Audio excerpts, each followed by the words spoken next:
বাংলাদেশে ইউনুসপন্থীদের বর্বরতা, হিন্দুদের উপর অকথ্য অত্যাচার, প্রতিবাদে দিল্লিতে হিন্দুদের গর্জন।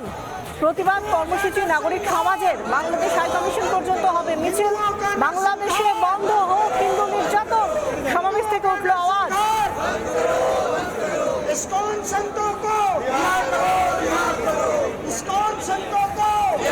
দিল্লির ছবি, পাশাপাশি গুজরাটের ছবি আমরা দেখতে পাচ্ছি। মানুষ রাস্তায় নেমে প্রতিবাদ করছেন। কবে বাংলাদেশে হিন্দু নিধনযজ্ঞ বন্ধ হবে? কবে এই বর্বরতা, এই অত্যাচার হিন্দুদের উপর বন্ধ করবে ইউনূস সরকার? তা নিয়ে প্রশ্ন। দিল্লির পাশাপাশি প্রতিবাদ গুজরাটেও। কবে পথে নামবেন বাংলার বুদ্ধিজীবীরা?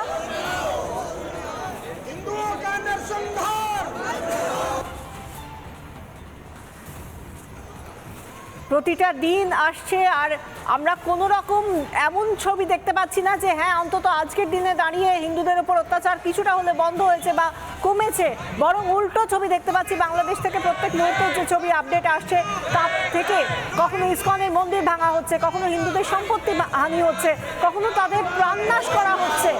আর ইসকনের ওপর তো তারা একেবারে রেড়ে করে কিভাবে চড়াও হচ্ছে প্রত্যেক দিন কট্টরপন্থীরা, সেই ছবি আমরা দেখতে পাচ্ছি। কখনো বিগ্রহের ওপর আক্রমণ করা হচ্ছে, মন্দির ভেঙে দেওয়া হচ্ছে। আর তারই মাঝে দিল্লি, গুজরাটে বাংলাদেশের হিন্দুদের জন্য রাস্তায় নেমে প্রতিবাদ। কিন্তু এখনো চুপ বাংলার বুদ্ধিজীবীরা। কবে তাদের বোধোদয় হবে?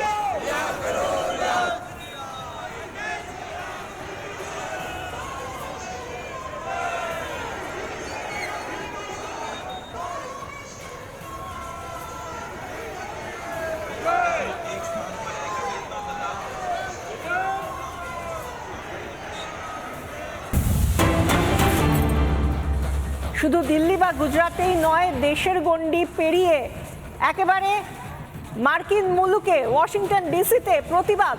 যেভাবে বাংলাদেশে হিন্দু নিধনযজ্ঞ চলছে, হিন্দুদের ওপর প্রতিনিয়ত অত্যাচার, তার আজ সুদূর আমেরিকায় শান্তিপূর্ণ প্রতিবাদে সামিল আমেরিকার হিন্দুরা।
এবার চোখ রাখবো আমরা শ্রীরামপুরের দিকে। শ্রীরামপুরের প্রতিবাদে ইস্টবেঙ্গল ক্লাবের সদস্যরা। বাংলাদেশে হিন্দুদের উপর অত্যাচারের প্রতিবাদ, হাতে ব্যানার, মুখে স্লোগান ক্লাব সদস্যদের। শ্রীরামপুরের ছবি দেখাচ্ছি, যেখানে ইস্টবেঙ্গল ক্লাব সমর্থকদের প্রতিবাদ। তারা মুখে স্লোগান নিয়ে আর হাতে ব্যানার নিয়ে প্রতিবাদে সামিল। এর আগে লেকটাউনের ছবিও আমরা দেখেছি। এবার হুগলি শ্রীরামপুরে প্রতিবাদে ইস্টবেঙ্গল ক্লাবের সদস্যরা। বাংলাদেশে হিন্দুদের উপর অত্যাচার, তারই প্রতিবাদে পথে নেমে প্রতিবাদ ক্লাব সদস্যদের।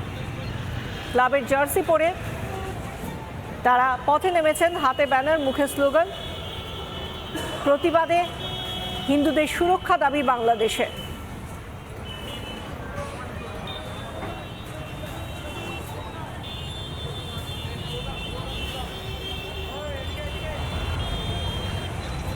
অন্যদিকে ইস্টবেঙ্গল ক্লাবের ছবিটা আমরা দেখতে পাচ্ছি, যেখানে বাংলাদেশে হিন্দুদের নির্যাতনের প্রতিবাদ। প্রতিবাদে রাজপথে ইস্টবেঙ্গল সমর্থকরা। কালিন্দির ছবি দেখাচ্ছি আমরা। একদিকে শ্রীরামপুরের ছবি দেখালাম, অন্যদিকে কালিন্দি, লেকটাউনে কালিন্দির ছবি দেখাচ্ছি। সেখানেও রাস্তায় নেমে প্রতিবাদ ইস্টবেঙ্গল সমর্থকদের। মিছিলে সামিল জুনিয়র ফুটবলাররা। একাডেমির জুনিয়র ফুটবলাররাও মিছিলে সামিল হয়েছেন। কালিন্দি থেকে লেকটাউন পর্যন্ত মিছিল লাল হলুদ শিবিরের ফুটবলারদের।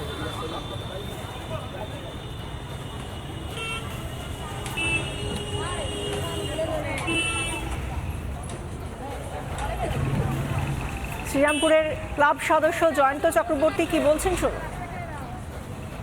আমাদের জমায়েত হচ্ছে, আমরা ইসলামের ক্লাবের পক্ষ থেকে সারা পশ্চিমবাংলায় আজকে আমরা একটা প্রতিবাদ সভা করছি।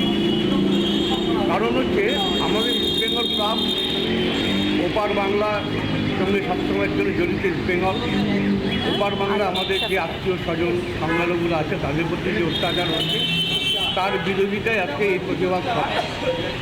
তাই আমরা চাই যে আমাদের সংখ্যালঘু সেই সংখ্যালঘুদের উপর অত্যাচার বন্ধ হোক এবং শান্তি শৃঙ্খলা ফিরিয়ে। ইউনুসপন্থীদের ফের দ্বিচারিতা, একদিকে চিন্ময় প্রভুর জন্য নিরাপত্তার আশ্বাস দিচ্ছে তারা, অন্যদিকে জামাতি আইনজীবীদের মুখে আরেক কথা। প্রথমে শুনে নিন রিপাবলিক বাংলাকে এক্সক্লুসিভ সাক্ষাৎকারে কি আশ্বাস দিয়েছেন মোহাম্মদ ইউনুসের প্রেস সচিব শফিক আলম। প্রভুর আইনজীবীরা যদি বলেন যে না আমাকে ফুল প্রোটেকশন দেওয়া হবে, আমরা তাকে ফুল প্রোটেকশন দিব। চিন্ময় প্রভু একজন সাসপেক্ট, তাকে অ্যারেস্ট করা হয়েছে একটা কেসে, তো সেই জন্য তাকে তার যে আইনজীবী যত ধরনের প্রোটেকশন চান আমরা সেটা দিব। তার আইনজীবীর অফিসে রীতিমতো ঢুকে হামলা করা হয়েছে, মারধর করা হয়েছে। আমি এই বিষয়টা আমি জানি না। শফিক আলম প্রেস সচিব মোহাম্মদ ইউনুসের তিনি বলছেন চিন্ময় কৃষ্ণ প্রভুর আইনজীবীদের যথার্থ নিরাপত্তা নাকি দেওয়া হচ্ছে। এদিকে যখন বলা হচ্ছে যে তিনি জানেন কি যে তার আইনজীবীদের বাড়িতে গিয়ে অফিসে গিয়ে হামলা হয়েছে, হুমকি দেওয়া হচ্ছে, তিনি সেটা জানেন না। যখন করা প্রশ্ন তখন উত্তর নেই। এই নিয়ে কি বলছেন? এই যে আশ্বাসের কথা বলছেন যে নিরাপত্তা দেওয়া হবে আইনজীবীদের, এই নিয়ে কি বলছেন কলকাতা ইসকনের ভাইস প্রেসিডেন্ট রাধারমন দাস, শুনুন। ঠিক আছে, অ্যাটলিস্ট এখন তো বলছেন কি যে এরকম যদি হুমকি দেয় তাহলে আমরা ব্যবস্থা নেব। তো যদি এটাও এখনো হয় তাহলে আমরা ওনাকে ধন্যবাদ জানাই। আমরা এটাই চাই কি উনি যে জেলে আছে চিন্ময় কৃষ্ণ দাস আর ইসকনের অন্য 2-3টে যে ব্রহ্মচারী, তো এটাই আমরা চাই কি ওদের আইনজীবী নির্ভীক হয়ে ওদের পক্ষে লড়তে পারে, এটাই তো চাওয়া হচ্ছে। তো ঠিক আছে, যেটা হয়েছে হয়েছে, কিন্তু এখন থেকেও যদি আইনজীবীরা নির্ভীক হয়ে দাঁড়াতে পারে তো এটা ভালো হবে। ইউনুসপন্থীদের দ্বিচারিতা এখানেই। আমরা রাধারমন দাস ইসকনের কলকাতা ইসকনের ভাইস প্রেসিডেন্ট কি বললেন শোনালাম। দ্বিচারিতা কেন? একদিকে চিন্ময় প্রভুর জন্য নিরাপত্তার আশ্বাস দিচ্ছেন, অন্যদিকে জামাতি আইনজীবীদের মুখে আরেক কথা। শুনুন কেন এই দ্বিচারিতার কথা বলছি, কি প্রস্তাব এনেছেন আইনজীবীরা, শুনুন। এই চট্টগ্রাম আদালত পাড়ায় যারা যদি কেউ সাহস করে এই চিন্ময় দাসের পক্ষে এবং চিন্ময় দাসের দোষরের পক্ষে কেউ যদি ওকালতি করতে চায় কিংবা ওকালতনামা দাখিল করে, সাথে সাথে এই কোর্ট বিল্ডিং এর তাকে গণফিরে দিতে হবে। জামাতি যে আইনজীবীরা তারা যে চট্টগ্রামের বার অ্যাসোসিয়েশনের বাইরে কি বলছে আমরা সেটা শোনালাম আপনাদেরকে। এদিকে চিন্ময় প্রভু এতদিন ধরে কোনো আইনজীবী তার পাশে নেই, কোনো গণতন্ত্রে এটা কি সম্ভব? এই নিয়ে প্রশ্ন তুলেছেন খোদ শেখ হাসিনা। আওয়ামী লীগের সমাবেশে বিশেষ অডিও বার্তা দিয়েছিলেন, সেখানে উঠে এসেছে চিন্ময় প্রভুর নাম এবং তার সঙ্গে চলা বর্বরতার কথা। কি বলেছেন হাসিনা, শুনুন। আপনারা জানেন যে এমনকি একজন সাধু চিন্ময় কৃষ্ণ দাস তাকে গ্রেপ্তার করা হলো, কিন্তু তার পক্ষে আইনজীবী দাঁড়াতে পারবে না। এটা কোন ধরনের বিচার যে একজন আসামির পক্ষে আইনজীবী দাঁড়াতে পারবে না? যদি কোনো আসামি আইনজীবী না দিতে পারে তো এটা সরকারের দায়িত্ব আইনজীবী নিয়োগ দিয়ে দেওয়া। ন্যায় বিচারের স্বার্থে বাংলাদেশে ন্যায় বিচার নাই, এবং তার পক্ষে দাঁড়ালো কেন? সেই জন্য আইনজীবী পিটিয়ে হত্যা করা। এবং তাদের এবারে আমরা একটা অদ্ভুত ব্যাপার দেখি যে মানুষকে পিটিয়ে হত্যা করা। একজন হিন্দু সন্ন্যাসীকে গ্রেফতার করা হচ্ছে, সরকারের কি করা উচিত সেই নিয়ে কথা বলেছেন শেখ হাসিনা। তিনি গণতন্ত্রের কথা বলছেন, কিন্তু সেখানে তো গণতন্ত্র নেই। এই মুহূর্তে তো কট্টরপন্থীদের রাজ চলছে, সেই জন্যই তো প্রকাশ্যে কট্টরপন্থী মোল্লা লোকমান তিনি সরাসরি বলছেন যেখানে বাংলাদেশে ইসকন দেখবেন সেখানে উপড়ে ফেলতে হবে, প্রকাশ্যে। কি বলছেন শুনুন। আমি স্পষ্ট দেখতে পাচ্ছি বাংলাদেশে এখন সবচেয়ে বড় বিপর্যয়কারী হচ্ছে ইসকন। ইসকন হচ্ছে হিন্দুত্ববাদী উগ্রবাদী এক সংগঠন। সারা বাংলাদেশে ইতিমধ্যে এটা ক্যান্সারের মতো রূপ ধারণ করেছে। ইসকনকে বাংলাদেশ থেকে উগড়ে ফেলতে হবে, ইসকনকে বাংলাদেশে নিষিদ্ধ করতে হবে। সারা বাংলাদেশে এদের যেখানে আস্তানা রয়েছে ভেঙে গুড়িয়ে দিতে হবে। যারা এদের দূষণ হবে, যারা এদের রক্ষক হবে, যারা এদের ভক্ষক হবে, তাদেরকে চিরতরে মুছে দিতে হবে। সার্বিক পরিস্থিতি নিয়ে আমরা কথা বলেছিলাম সিপিএম সাংসদ এবং আইনজীবী বিকাশ রঞ্জন ভট্টাচার্যের সঙ্গে। কি বলেছেন তিনি শুনুন। একটা আইনজীবী সংগঠন, তারা মৌলবাদী আদর্শের অনুগামী, তারা কি রেজলিউশন নিয়ে তাদের নির্ভর করে না। গোটা দেশের আইনজীবীকে ওভাবে বিচার করা যায় না।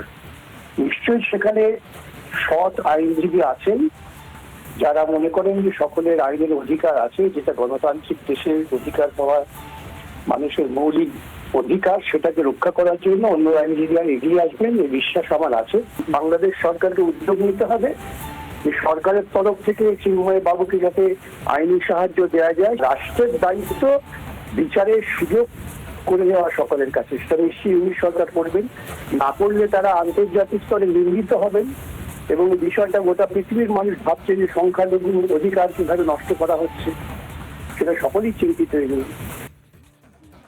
নানা ধরনের কন্টেন্ট দেখার জন্য লাইক করুন, শেয়ার করুন আমাদের ফেসবুক পেজ, সাবস্ক্রাইব করুন আমাদের ইউটিউব চ্যানেল। পাশাপাশি অন্যান্য ব্রেকিং নিউজের জন্য অবশ্যই চোখ রাখুন রিপাবলিক বাংলায়।